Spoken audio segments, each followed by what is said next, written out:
The select subcommittee for the coronavirus pandemic that was led by our House of Representatives Congress have just released their 500-page report, and I have dissected it. I've gone through the entire thing, and I'm going to share with you, as I always do with you, break down all of the highlights, what it means, and more importantly, even though there might be some news in here that maybe you already know and might even be a little bit harrowing and horrific. I mean, I found it so.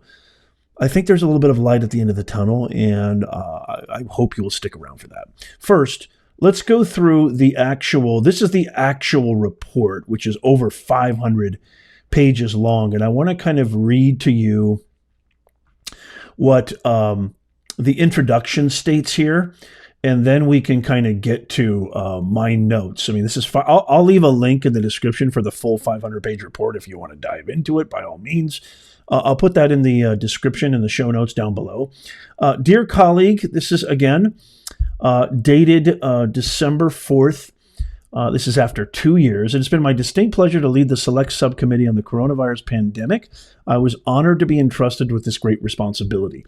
Let's skip to the second paragraph. 5 years ago, on December 1st, 2019, was what would eventually be the first confirmed case of COVID-19. I actually have an interesting story about my son.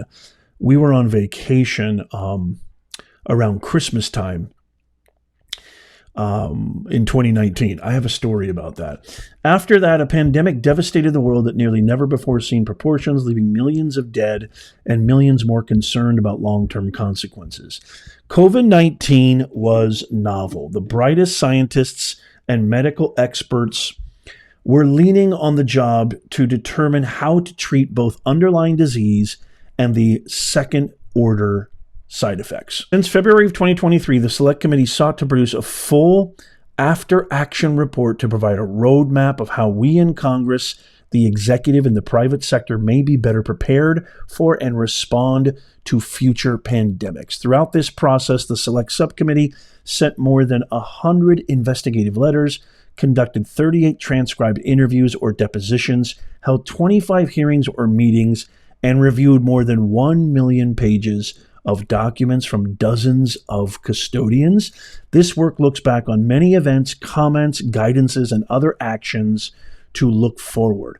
This is the single most thorough review of the pandemic conducted to date. Okay, and so this is my, that's a 550-page document. Again, I'll share it down below. So this is my kind of assessment. These are my, you guys know how I do this. I usually break it down in very comprehensive, easy to follow bullet points, so you can kind of get a kind of clue as to what's happening, so you don't have to go through the 500-page document. This is my document, my research, the aftermath of the COVID-19 pandemic, key lessons, and yes, shocking findings. Okay, before I do, really quickly, my son got really, really sick at the end of 2019. And we had to actually cut our vacation short. He had a terrible fever. We took him to the doctor. They said, we thought it was just, he had maybe the flu, or he had, a fever because he had a fever. And they said it wasn't the flu. They ran all sorts of tests. They couldn't decide what it was. He ended up getting pneumonia. And it was a very, very scary moment for our whole family. Thank God, obviously, he got better. But doctors to this day still don't know what that was. And then you guys remember as well as I do, only a few months after that was when the announcement came that we were shutting down essentially the world because of the China virus. So here's the introduction. We're going to do a brief overview of the COVID-19 pandemic and its widespread impact. The purpose, this is really important for me to convey to you, the purpose of this is just to educate. What are the significant findings and lessons that I've gleaned from the official report? This is a collaborative process. I want you to let me know in the comments down below your thoughts, what you find. Don't share links because links go right to spam, but really I want it to be a conversation. Talk to me about your experiences. Share your thoughts. Share what you have discovered. What have you gleaned? What have you learned after this? This is a once in a lifetime, once in a generation, once every 100 years experience that we all went through together. So I would love to hear your comments on that. Okay, so this is what the report found. The origins of the pandemic. Lab leak hypothesis gains traction. Another conspiracy theory comes true. By the end of the Biden-Harris debacle, we're going to have to come up with a whole slew of new conspiracy theories because they've all been proven to be true. Evidence increasingly supports a laboratory-related accident at the Wuhan Institute of Virology. Remember how everybody kept claiming it was coming from a wet marketplace in Wuhan. Key points, that's not true. Key points, researchers at the Wuhan Institute of Virology exhibited COVID-19 symptoms before the first reported outbreak. That is a huge discovery.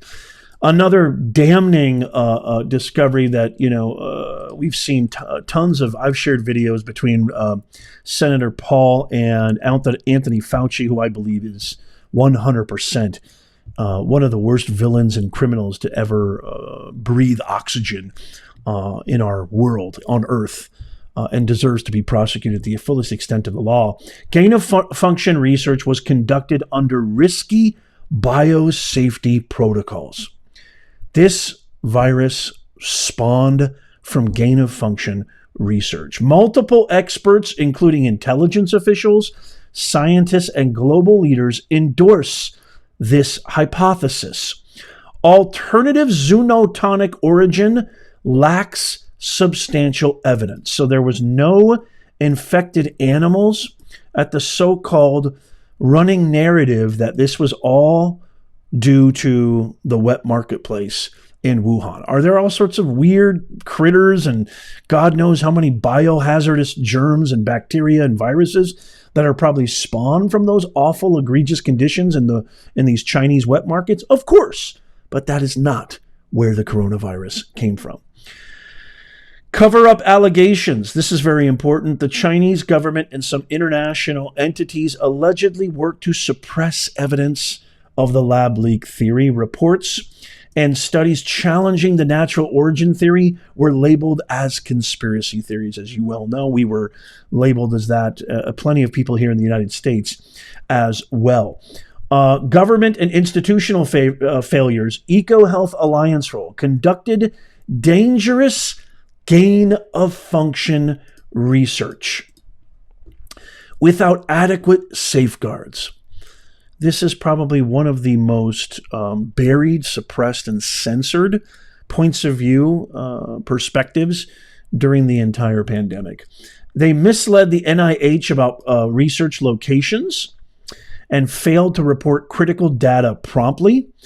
The National Institute of Health funded research that directly contributed to high-risk experiments at the Wuhan Institute of Virology, lacked transparency and proper oversight of taxpayer-funded projects. At this point, this has become, a running theme over the last 4 dark years, 12 of the last 16 years, which were the government was controlled by the Hippocrats, which is my affectionate term for the Democrats, including the divider-in-chief being probably the main propagator and chief conspirator and chief liar, Obama. Let's talk about the WHO, the WHO, the World Health Organization, criticized for bending to pressure from the Chinese Communist Party. They also published misleading reports and failed to hold China accountable for violations of international health regulations.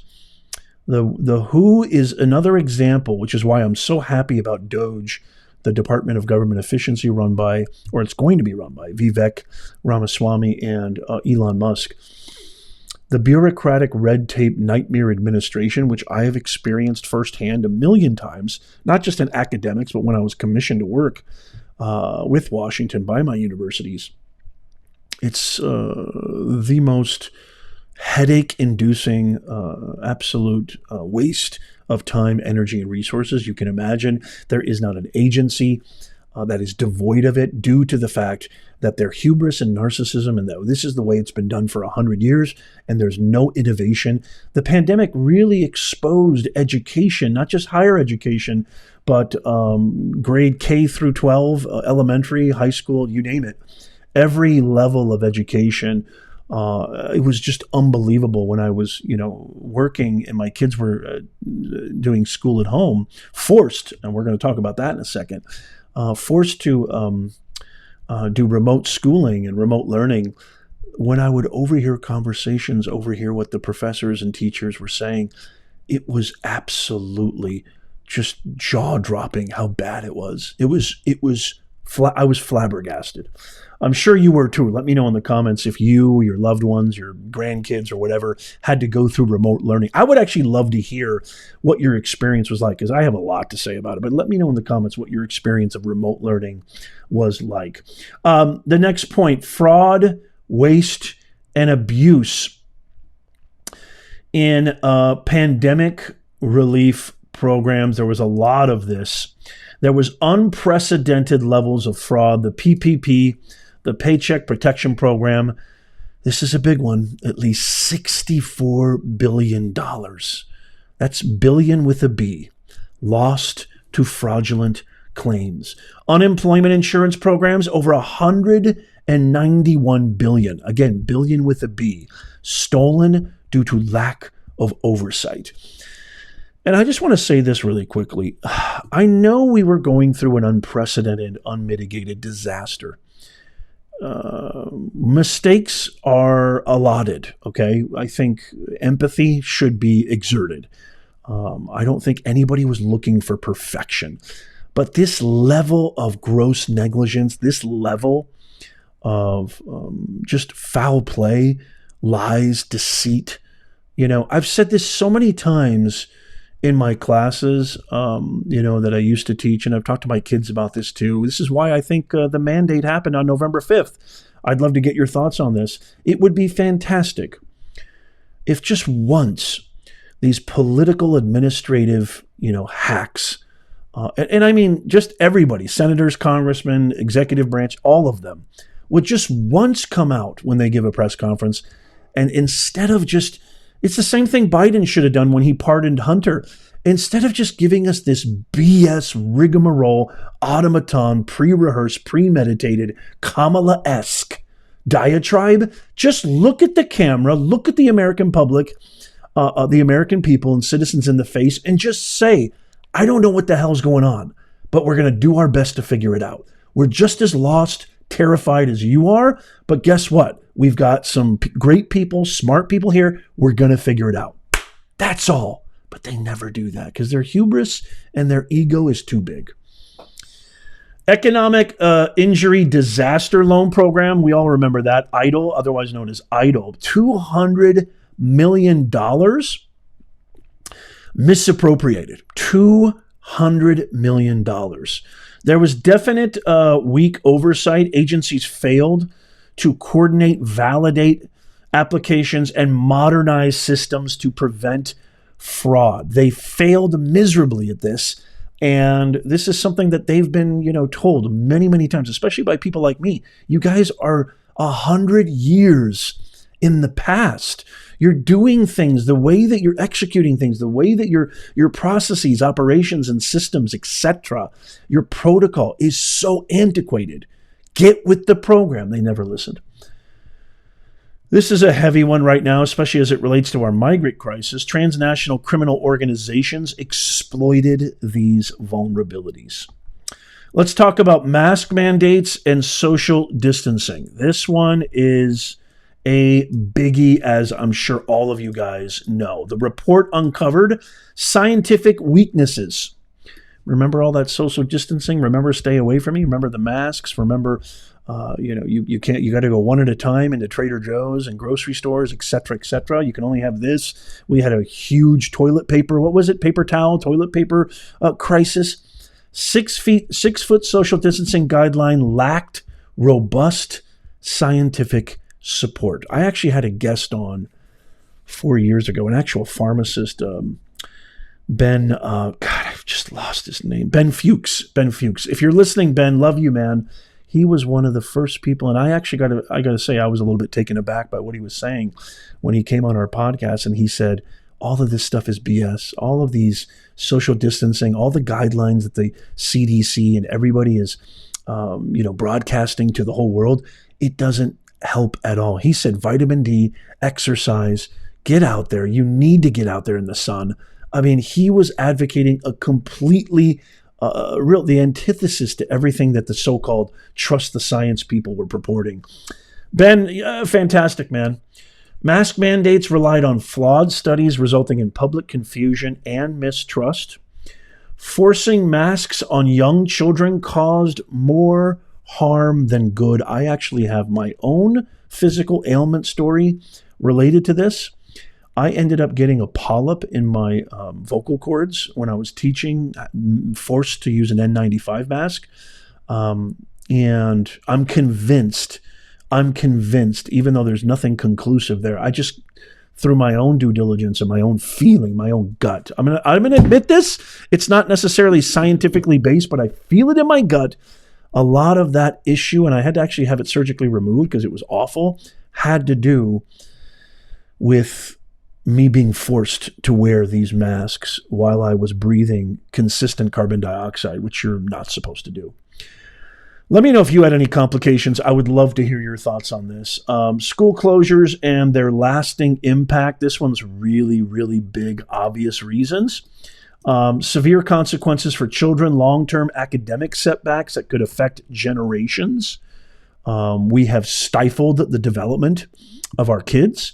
Spike in mental health issues among students due to isolation and disruption of routines. Declining physical health trends exacerbated by prolonged closures. Political influence was awful. Decisions to close schools were influenced by special interest groups, often without scientific justification. The hypocrisy of my governor, I can't even call him my governor because he doesn't care about the people at all. Gavin Newsom in my home state of California was caught, remember, at the restaurant, no masks, no social distancing, having a party, at a restaurant during the height of the pandemic, exposing the hypocrisy of the radical left in full technicolor. Cuomo's nursing home scandal was really big. I don't know if you guys remember that, but this was uncovered by the subcommittee. Deadly decision. Former New York Governor Andrew Cuomo, amongst other things, ordered nursing homes to admit COVID-19 patients, leading to a surge in fatalities. I want to be very clear. This video in no way, shape, or form is in any sense or any manner of the idea claiming to deny that this deadly virus existed and this deadly virus affected hundreds of millions of people. We're not saying that. This is just something that you won't see on mainstream media or propagandist woke media, which is why we are the antidote to woke. This is just to share the truth. They hid all this stuff. They suppressed all this stuff. They censored all this stuff, and they did it willingly. This is just meant to educate, and hopefully we can glean a lot of lessons from this moving forward, because with all intents and purposes, there's a very, very strong possibility, God forbid, God forbid, that it might happen again. So we need to learn. History repeats itself if we don't learn from it. You guys know that better than anybody because you have the best audience on planet Earth. I love you guys. So that was an unmitigated disaster. Cover-up tactics, administration, manipulated data to minimize the reported death toll. That's most egregious. Officials obstructed investigations into the directive's consequences. So that was a huge deal. A bit of good news, Operation Warp Speed was a huge success, and that was really spearheaded by our president, Donald Trump. A beacon of efficiency, accelerated vaccine development saved millions of lives by reducing severe disease and death, the subcommittee uncovered. Distrust and controversy, early vaccine hesitancy fueled by political rhetoric and inconsistent messaging. I mean, that's an understatement. Inconsistent messaging was kind of the apex of the issue, I think. I'm sure the majority of people involved had good intentions, maybe except for Fauci. I don't know. Fauci, I think, is just a global criminal, one of the worst villains to ever walk the earth. But the inconsistent messaging was, at the very least, it was unclarified and so utterly confusing. I don't know why they didn't work harder on conveying a consistent, concise, direct message. Again, it's sort of the traditional problem that we have with politics, which is why Trump represents this refreshing disruption, if you will. Public trust and accountability was big that the subcommittee uncovered. There was a definite erosion of trust. Misinformation campaigns by public health officials undermined confidence. Exaggerated claims about vaccine efficacy and discrediting alternative treatments, i.e., e.g., ivermectin, polarized the public. Joe Rogan comes to mind, where he was vilified and just, cast as a complete pariah by the media, especially the woke, corrupt mainstream media. Path forward. Okay. We need more transparency, accountability is what the subcommittee came up with, and integrity in public health leadership. We need to emphasize science-based decisions free from political or financial interests. This is probably my favorite part of this report. There's only a couple pages left here. This is my report, by the way, of the 550-page report. Number 9, lessons for future pandemics, strengthening preparedness. We just, piss poor performance is due to piss poor preparation, right? The 5 Ps. Invest in domestic supply chains for medical supplies to reduce dependency on foreign nations. Our supply chain was an absolute disaster. Improve oversight mechanisms for relief programs to prevent fraud. Trust is absolutely crucial. Regaining public trust requires honesty, transparency, and accountability. Avoid repeating mistakes such as lockdowns and mandates that caused irrevocable collateral damage. In conclusion, we need to recognize the cost of these past mistakes, my fellow Americans in the entire world, and commit to implementing these lessons. I'm in no way advocating. I'm not anti-vax. I'm not anti-science. We just need a better, more efficient, smarter, more succinct, intelligent way of conveying the help and not demonizing and vilifying questions. The scientific method is absolutely founded on the premise of skepticism, intelligent, authentic speculation, question asking, and skepticism. If we don't ask questions, if we're not allowed to ask questions, then why are you so confident that the science is right? If you are so confident, you should be welcoming all questions. You should be welcoming all alternative perspectives. That was probably the worst part of this entire disaster, was the suppression and censorship, especially of the hundreds of doctors and scientists who said, no, Fauci's wrong. Everything that we're doing is wrong. They were suppressed. Some of them were even fired. These were lifelong. I mean, Dr. Bacciara, who's now appointed by Trump, comes to mind first of him being silenced by Fauci and the establishment. So we need to change that. Engage as a community to demand better preparedness and response for future crises. I am empathetic for the most part. I am eternal optimist. I am not somebody who just wants to hurl pejoratives, criticize without any substance or backing evidence. I am somebody who is I'm a humanitarian first, and I believe in forgiveness. I believe in giving people slack, giving them the benefit of the doubt, cutting them a break. But we have to do things differently. What happened?